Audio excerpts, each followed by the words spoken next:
Welcome to the next installment of This Week in the NFL. I'm Kendall Capps. And I'm Andrew Williamson. And it's Week 13. We're coming down the stretch here toward the NFL playoffs, and we're going to break down some of the key matchups for you going into this weekend. We're going to start off with Philadelphia traveling to Atlanta. Key game for both teams, trying to make a wild card push. Philly still in the NFC East battle. What do you think? I think it's going to be very hard for Atlanta to come in with Chris Redman and beat Philly. Even at home, I know Atlanta's undefeated at home this year. Philly's got a lot of weapons, and Donovan McNabb lately has really been utilizing all of his weapons and making this young team look a lot more experienced than it should. And I like the Falcons, but with Turner questionable and with Ryan out, I don't see a way. Yeah, it's going to be difficult. They're 5-0 at home. The last 2 years, they've been a really strong home team. It's almost a battle of attrition for Philadelphia. Deshaun Jackson is out for this game. That's going to make it a little bit tougher, but I think Jason Avant and Jeremy Maclin, they've stepped up pretty well. And McNabb, when he's on, he's really tough to stop. I think the same thing. Despite Atlanta's home record, Philadelphia is rolling. They're closing into the playoffs. I think they find a way to get this one. And I think Atlanta's pass defense is somewhat suspect. And against this Philly offense, you can't give up big plays, and I think they'll give up more than enough for Philly to take this game. Let's move over to the red-hot Tennessee Titans going into Indianapolis Colts to play the hottest team, except maybe the Saints, the undefeated Colts. Do you think the Titans can keep rolling, or do you think Indy ends their playoff hopes and continues their undefeated season? Well, I think a couple key things to look at when you're looking at this matchup. Indy's rush defense has been suspect. Even the New England ran the ball pretty well against them. Chris Johnson has ran for $150, I think, at least 4 weeks in a row. Candidate. I would say a top 3 or 4. I mean, it's hard with so many quarterbacks, but the numbers that guy's putting up. Yeah. And every so time passing a 2,000-yard season, he could break it every single time. I think he could expose that Indy defense, and he could have another solid game. Vince Young, since he stepped in, he's 5-0. He had that unbelievable 99-yard drive last week, which really might have turned their season. They say they're going to win out. They're going to have to do that to make the playoffs. But going into Indianapolis is a tall order to be able for them to finish. Well, and I don't know. Watching Indy the last 5 weeks, I don't know how big a lead Tennessee's going to need before they feel safe. This Colts offense, when it gets going, especially when crunch time comes, no one has been able to stop them. And Tennessee's pass defense, their secondary is recovering. I think they'll put up a fight, but in Indianapolis, I think the Colts are too good. I think they'll keep rolling here. I don't know. I have a weird feeling that Tennessee's going to shock the world. I think the Titans are going to find a way. Vince Young, like I said, he's undefeated as a starter. Chris Young, that running game, I think they're going to keep Indy's offense off the field as much as they possibly can. And with the game on the line, don't forget, Vince Young, you don't necessarily have to stop his passing attack. He's going to break the pocket, create some plays downfield, as well as get 50, 60 rushing yards, pick up a few key first downs. I think they steal a victory here. It's a feeling of late, long Maronis field goal. Well, and Tennessee has a history of some tough wins over Indianapolis. They do. They typically do play them well. Maybe a good team. Absolutely. That's going to take us to a big AFC East battle. The New England Patriots, they travel to Miami where they typically struggle. And in a big key AFC East game, if Miami can pull this game out, they pull within one game of the division lead. If New England wins, however, the division's pretty much over. What do you think? Well, I think both of these teams are coming off very disappointing performances. I think Miami went out against Buffalo, and they made a lot of mistakes, but they looked like a team who's played a whole lot of strong teams and took one for granted, and really could have used that game to get back in the playoff race. Whereas the Patriots, coming off that New Orleans game, I've never seen Bill Belichick look so beat in a post-game press conference. Usually you see the Patriots after a loss, they're fired up, and you say, God, I don't want to be the team they're playing next. I think we said that 2 weeks ago. I don't want to be the Jets, and they came out and put it on. I didn't see that look in the Patriots' eyes. Like you said, Miami always plays them tough.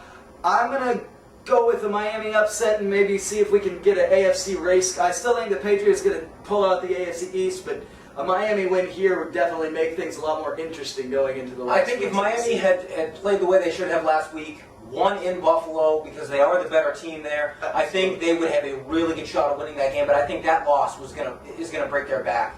In New England, despite, I agree, at the end of the game last week, they didn't have that same look of vengeance that they're going to bring out of their next opponent. But the fact is still the fact. They haven't lost 2 in a row in a few years. They're really difficult to beat off a loss. They're going to be focused regardless of how they looked at the end of last week. I think that Miami loss last week was the end of their season, unfortunately for them. Well, and also I'm not sure if Miami's passing game really has all the elements necessary to take advantage of New England's weaknesses in the secondary. So if Chad Henne steps up and we see some more movement out of that Dolphins passing game, I think that might happen. I think they're going to have that because New England is going to key on Ricky Williams. Now with Ronnie Brown out of the game, you know that they're going to bring a 7th, 8th guy up in the box when need be. They're going to put pressure up the middle, and Henne's going to have to step up and throw for at least 250 to keep him in the game. They're going to have to pass the ball against this team.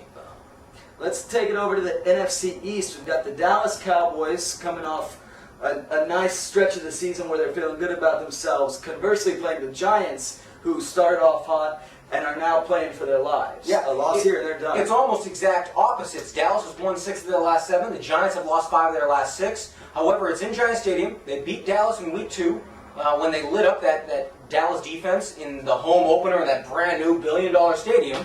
And don't forget, folks, despite Dallas being 6-1 in their last 7, 4 of the wins are against Kansas City, Oakland, Seattle, and Washington. The quality of opponents is not that good, and the Giants need this game. And some of those wins against those bad teams, Dallas really had to squeak out. Like, these weren't teams that they're Overtime dominating. against Kansas City. Like that's we can right. talk about a Minnesota who's playing bad teams and winning by 30. Dallas hasn't looked good. The Giants also really haven't looked good, but I'm going to take the Giants at home. And I agree. I think they win at home, and with Philly's win, if Philly takes care of business, it tightens that race. 3 teams within 1 game. It's going to go down to the very end, I think, in that battle of the NFC East. Now we're going to go over to Sunday night game. Minnesota, 10-1, looking great. They travel to Arizona, who is coming off a tough loss, and now they're still not certain whether or not Kurt Warner is going to play. It's certainly going to be difficult against that Minnesota pass defense.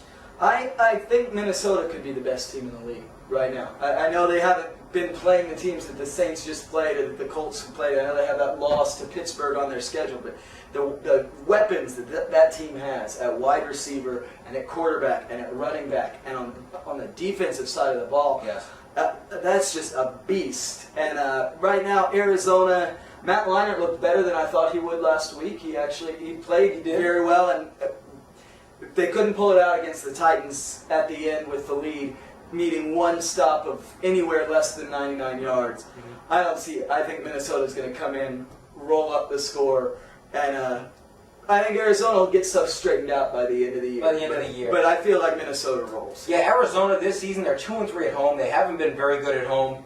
And outside of the games against Seattle, their defense has struggled against the run lately. Early on, they had padded their stats against some bad running games. They were number 1 against the rush for a while. And and since then, they've been giving up $150, 200 yards every game.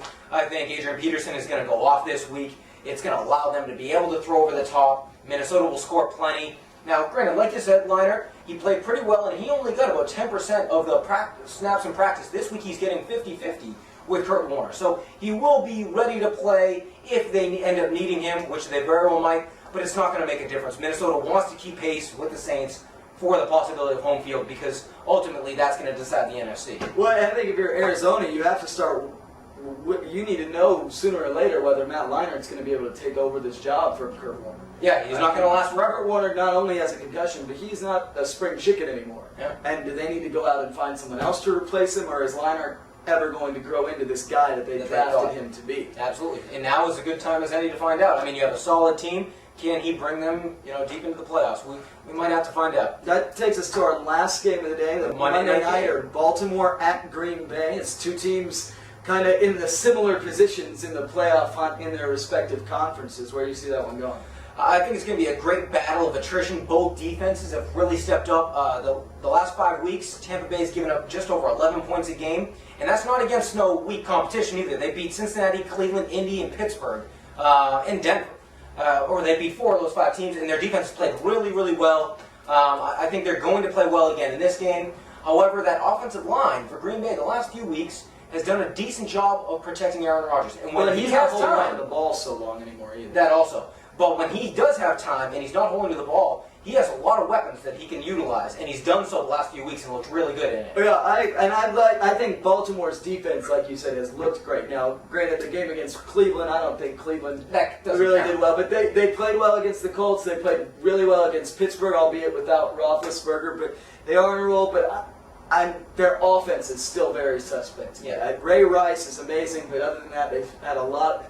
They just haven't been rolling like they were at the beginning of the Yeah, year. I think Flacco has somewhat regressed as the season has progressed, and I think that might make a difference here, whereas Aaron Rodgers is really starting to take that next step. Yeah, I think Green Bay is starting to really come on strong. I look for them to squeak out a close win in Baltimore. I agree. All right, well, that's going to do it for Week 13 of This Week in the NFL. If you'd like to see the rest of our picks, you can log on to AmericanSportsDaily.blogspot.com, and we shall see you next week.